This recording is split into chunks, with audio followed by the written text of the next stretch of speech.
Olá, jovens interessados na descrição matemática da realidade objetiva. Vamos aí falar um pouco sobre lançamentos de projéteis no nosso estudo aí de movimento em duas dimensões. Por que seria isso? O que isso quer dizer de movimento em duas dimensões? A gente está trabalhando o movimento que ele ocorre tanto na vertical, olha aqui, quanto na horizontal, né? Ou seja, em y, em x, tá? Para que exista esse movimento, nós temos que ter aí uma velocidade inicial, então ela está muito bem representada aqui, ó, certo? Seria a velocidade de lançamento, a velocidade com que o corpo é lançado, tá? Então, tá aqui, ó, velocidade de lançamento. E aí percebam, né, que para eu ter um lançamento também chamado de lançamento oblíquo, essa velocidade lá tem que fazer um ângulo em relação horizontal. Esse ângulo é representado por θ. E aí nós vamos ter essa trajetória que é chamada aí uma parábola, tá? Nós vamos ver aí que ela vai obedecer uma função de segundo grau mais para frente. Ok. O que isso é importante para nós? O que é importante a gente frisar aqui? Claro que esse corpo ele atinge uma certa distância máxima, que seria esse ponto aqui, tá? E também uma certa altura máxima. Aqui, ó. Posso representar aqui em relação ao solo, ó, como um H máximo, tá? E aqui esse alcance aqui, ó, o alcance vertical. Opa, perdão, o alcance horizontal. Correto? O que vai influenciar nessa trajetória aqui? Claro que a gente está admitindo que eu não vou ter a resistência do ar, sem atrito e tudo mais, então eu tenho um lançamento ideal. Primeiramente, a gente vai analisar isso em relação a essas duas dimensões aí, em relação a x e y. Como assim? Se eu pegar alguns pontos da trajetória aqui, né? Ó, peguei aqui esses pontos, eu posso projetar esses pontos em relação ao solo. Ou seja, eu estou analisando aqui como se fosse um movimento somente na horizontal, como se eu estivesse olhando daqui de cima, ó, observando de cima como se fosse a sombra do objeto, certo? Olha aí, ó, como se fosse a sombra, então eu estou analisando o movimento em x. Da mesma maneira, eu posso olhar daqui e analisar o movimento na vertical, ou seja, o movimento em y. Por quê? Esses movimentos são independentes. Um não interfere no outro. E além disso, eles têm características diferentes. A gente vai ver isso com calma agora, tá? O que é importante para nós analisarmos esse movimento em relação a essas dimensões? A gente tem que trabalhar aqui com uma decomposição, certo? Vamos pensar nessa velocidade aí, ó. Velocidade inicial, representada por V0, representada na forma de um vetor, que possui aí direção, módulo e sentido, né? Módulo também chamado de intensidade. Então eu posso, para analisar em termos dessa trajetória aí, ó, eu definir esse vetor em relação a x, que seria o meu Vx, e o meu vetor aqui em relação a y, que seria o meu Vy. Isso daqui são chamadas componentes da velocidade. Componentes da velocidade, ó.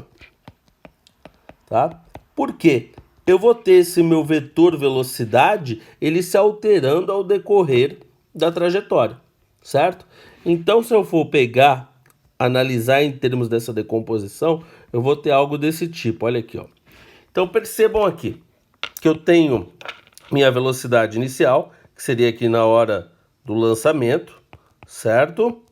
E aí eu vou analisar ela em relação às suas componentes, em relação a x, em relação a y. Em relação a x, eu só chamo de Vx. Por quê? Em relação a x, essa velocidade vai ser constante.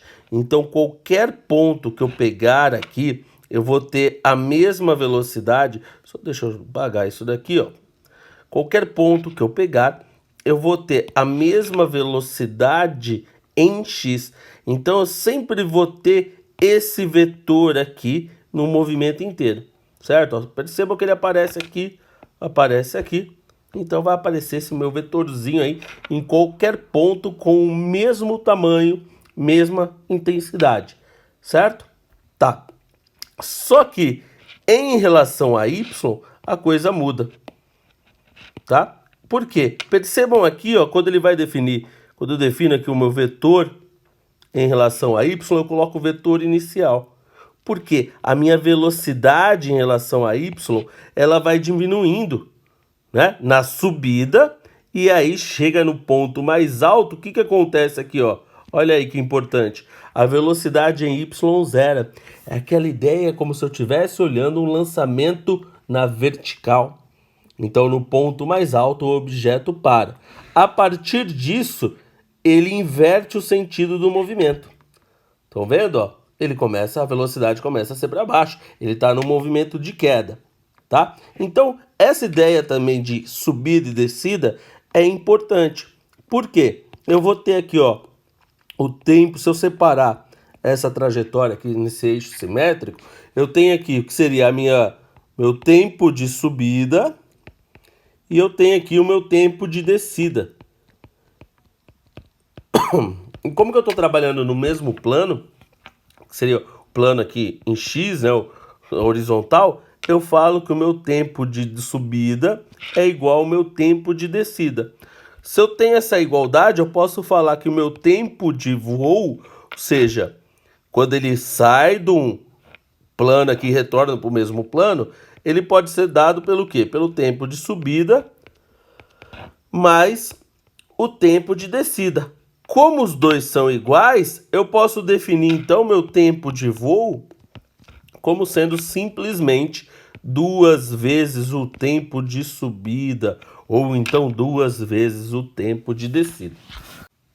Definido isso, vamos passar aí então a falar da relação matemática aí dessas grandezas. Vamos analisar esse movimento em termos de equações e tudo mais. Mas antes é necessário algo extremamente importante. O que seria aí, ó? A chamada orientação da trajetória. Então, deixa eu colocar aqui para vocês, ó. Orientação da trajetória. Como assim? Pessoal, nós vimos que no caso do movimento na vertical, ou seja, em y, aqui, ó, eu tenho aqui a minha subida e tenho a descida. Então, uma hora a velocidade está para cima, outra hora a velocidade está para baixo. Isso é importante, tá? Então, para eu determinar essa velocidade para cima e para baixo, eu vou precisar de um sinal. Mas para eu utilizar esse sinal, previamente eu já tenho que considerar o meu esquema aí orientado em relação aos eixos. Como que seria isso? Eu vou considerar, isso é arbitrário, você que decide, mas é muito comum essa consideração que eu vou utilizar aqui, ó. Eu vou considerar que para cima é positivo, tá? E para a direita também. No caso da horizontal é bem tranquilo, porque o movimento só ocorre no sentido, certo? Então, se para cima é positivo, percebam que a velocidade inicial, obviamente, vai ser positiva. Depois da altura máxima, quando ele começa a cair, a gente vai perceber que a velocidade da queda, a velocidade da descida, ela vai passar a ser negativa. Mas a própria equação vai te dar isso. Ou seja, quando você for resolver o exercício, por exemplo, encontrar um valor negativo de velocidade, quer dizer que ele já está descendo, visto que você assumiu que para cima é positivo, tá? Mas tem algo que sempre é para baixo. O quê? A gravidade. Se a gravidade é sempre para baixo, eu estou adotando que para cima é positivo, então eu vou considerar que a aceleração, aí no caso a gravidade, ela vai ser negativa, ela vai ser menos g. E acho que todo mundo já sabe o valor de g, né? Qual que é o valor de g? Nós vamos utilizar com uma precisão maior, né? Então vai ser aproximadamente 9,81 metros por segundo ao quadrado. Ótimo. Adotado isso, vamos partir para essa interpretação do movimento aqui, ó. O movimento em x e o movimento em y, seguindo aí o princípio da independência dos movimentos proposto por Galileu. Então, como que seria esse movimento em x? Importantíssimo. Movimento em x é um movimento uniforme. Isso quer dizer o quê? Que a velocidade em x vai ser constante, tá? Então eu tenho aqui que o Vx é, portanto, constante. Se é constante, é bem simples de lidar, né? Por quê? Como que eu posso calcular, como que eu posso determinar essa velocidade? Vai ser simplesmente isso daqui, ó. Vx é igual a ΔX por ΔT. Essa equação é básica aqui para a gente analisar um movimento em x. Ok. E no caso do movimento em y, como que eu definiria esse movimento aqui, ó? Deixa eu separar aqui, certo? O movimento em y é um movimento uniformemente variado. Opa, esse daqui já dá um pouquinho mais de trabalho. Por que é um movimento uniformemente variado? Porque você tem aí, ó, a aceleração da gravidade agindo nesse movimento, certo? Se você tem essa aceleração da gravidade, você vai ter uma variação da velocidade. Então eu tenho aqui que a variação do Vy é diferente de zero, ou seja, varia. Se varia aqui, eu vou utilizar todas aquelas equações do movimento uniformemente variado. Quais são elas? Primeira delas, vamos trabalhar aí, ó, com essas equações. A primeira dela, eu posso trabalhar com a equação da velocidade. Como que seria aqui, ó? Vy final é igual Vy inicial, V0y, mais A vezes T. Só que quem que é A? Eu já vou até colocar aqui para vocês. Quem que é essa aceleração? Não é a gravidade? Então, ao invés de colocar o A, eu vou colocar aqui, ó, menos G, devido àquela orientação que nós demos, né? Para cima é positiva, a aceleração da gravidade é sempre para baixo, então, portanto, ela vai entrar com o sinal de menos, vezes T. Ótimo. Qual outra equação que eu posso utilizar para estudar esse movimento? A equação dos espaços, que era o famoso sorvetão. Só que aqui no lugar de S, nós vamos utilizar Y. Então vai ser Y final é igual Y inicial mais V0Y. Essa velocidade varia, portanto, eu considero ela a de início. Vezes T mais menos G vezes T ao quadrado sobre 2. Tá? E aí nós temos mais uma equação, que é aquela que nos auxilia muito, que é a equação independente do tempo, que é a equação de Torricelli. Então, velocidade final em y ao quadrado é igual a velocidade inicial em y ao quadrado, certo? Mais 2 vezes menos g vezes ΔY. Então, por meio dessas equações aqui, em x e em y, eu consigo analisar esse movimento de maneira independente. Ou eu olho para a horizontal ou eu olho para a vertical, tá? E outros fatores aqui são fundamentais. Quais são eles? Esse daqui principalmente. Vocês vão ver que a gente vai utilizar bastante essa relação aqui, ó, tá? A velocidade em y no ponto mais alto, ela é nula.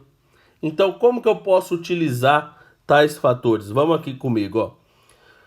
Vou aqui, ó. Vou, por exemplo, determinar o tempo de voo. Então, vamos lá. Tempo de voo do corpo aí do projétil. Assumindo que ele está num plano, ele retorna para o plano, como se fosse o chão, tá?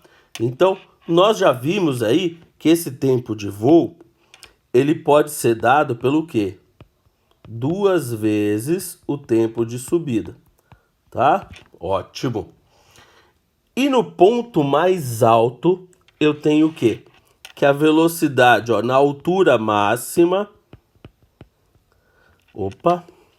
Na altura máxima, eu vou ter que a velocidade em y, ela é zero.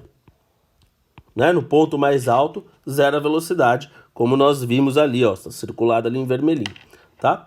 Então, ó, vou utilizar essa equaçãozinha aqui, ó. Então, vamos lá. Velocidade final em y é igual a velocidade inicial em y menos g vezes t. Aqui, que tempo é esse? É o tempo de subida. Essa velocidade final em y é zero, no ponto mais alto, e aí você vai ficar com isso. Velocidade inicial em y menos g vezes tempo de subida. Se você isolar esse tempo de subida, você vai ficar com isso, ó. Tempo de subida é igual a velocidade inicial em y dividido por g. Ficou meio feio aqui, velocidade inicial em y dividido por g. Mas eu não quero determinar o tempo de subida, eu quero determinar o tempo de voo.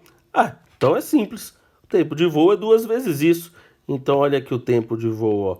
É igual a 2 vezes o tempo de subida, ou seja, 2 vezes v0y dividido por g. Esse é o tempo que ele fica no ar. Ou seja, é o tempo desde ele sair daqui, ó, desse ponto aqui, chegar até aqui, tá? Ótimo. E aí, o que eu posso fazer agora? Vamos determinar mais uma característica aqui, ó. Vamos determinar a altura máxima. A altura máxima do movimento. Certo? Como que vai ser essa altura máxima? Bom, nós já sabemos aqui que na altura máxima, vou até escrever de novo, ó. Na altura máxima, a velocidade em y é igual a zero. Então eu vou utilizar agora essa equaçãozinha aqui, ó, a de Torricelli, certo? Vamos lá então, colocar ela aqui de novo, ó. Velocidade final ao quadrado em y é igual a velocidade inicial em y ao quadrado menos 2 vezes g vezes ΔY. Esse meu ΔY nada mais é do que a minha altura máxima. Só escrever aqui novamente, tá? Então, ó, por quê? O y inicial é zero, ele saiu do chão. Qual que vai ser o y final? A altura máxima. Então eu posso escrever aqui, ó, no lugar de ΔY, eu posso colocar h máximo, certo? Posso colocar isso daqui, ó, h máximo. Ótimo. Então, vamos substituir aqui, ó. No ponto mais alto, a velocidade final em y é zero. É igual a velocidade inicial ao quadrado em y menos 2 vezes g. ΔY nada mais é do que minha altura máxima. Isolando minha altura máxima, você vai chegar nessa relaçãozinha aqui, ó. H máximo é igual a velocidade inicial em y ao quadrado dividido por 2 vezes a gravidade. Opa, mais uma relação aí, ó. E agora vamos para a última relação aqui, ó. Qual que é a minha última relação? O alcance máximo. Alcance máximo. O que seria esse meu alcance máximo? Voltando no desenho, olha ali, ó. Esse daqui é o meu alcance máximo. Estão vendo aqui? É a distância do ponto de lançamento até o ponto onde que ele volta para o chão na horizontal. Ótimo. Como que eu determino esse meu alcance máximo aqui? Bom, eu vou olhar somente aqui no caso para x, tá? É um movimento na horizontal. Eu estou olhando aí a relação na horizontal. E se eu olhar em x, né, eu vou utilizar essa equação aqui do começo, ó. Aqui, ó. Vou utilizar essa relaçãozinha aqui. Então vamos lá. Ó. Em x, certo? Então, Vx é igual a ΔX por ΔT. Quem que vai ser o ΔX? ΔX, é claro. Opa. ΔX nada mais é do que o meu Vx vezes o tempo. Que tempo é esse? É o tempo de voo, é o tempo que ele sai do chão e demora para voltar. Então eu vou colocar aqui no ΔT o tempo de voo. Quem que é o meu ΔX aqui? ΔX vai ser meu alcance. Então meu alcance é igual a Vx vezes o tempo de voo. Quem que é o tempo de voo? Nós já definimos. Olha ele aqui, ó. Olha meu tempo de voo aqui. Então, no lugar de tempo de voo, eu vou colocar exatamente aquela expressão. Então, o alcance é igual Vx vezes 2 vezes V0y, tudo isso dividido por G, certo? Pessoal, no caso, nossos dados vão ter já a velocidade em Y e a velocidade em X. Só para salientar mais uma coisa aqui, ó. Caso você fosse trabalhar num exercício normal do livro de vocês aí, ó. Se eu quisesse encontrar essa minha velocidade x, essa minha velocidade y, em relação a esse ângulo aqui. Aqui está colocado alfa, eu vou colocar como θ, porque é o mais comum, certo? Como que seria aqui, ó? Eu posso fechar, trazer essa velocidade y para cá, certo? Então você tem aqui um VY. E aí, ó, o cheiro, ó. Cheiro de triângulo retângulo. Então eu posso aplicar as relações trigonométricas aqui. Como que eu determinaria, por exemplo, o VY? Ou V0Y, tanto faz aí, ó, no caso do início. V0Y é igual a V0 vezes seno de θ, porque é o cateto oposto, né? Quem que seria Vx? Vx é igual a V0 vezes cosseno de θ. Ou então eu posso determinar V0 por Vx e por Vy. E eu uso o nosso amigo grande Pitágoras. V0 ao quadrado é igual a Vx ao quadrado mais V0y ao quadrado. Certo, pessoal? Por hoje é só, moçadinha, e até a próxima.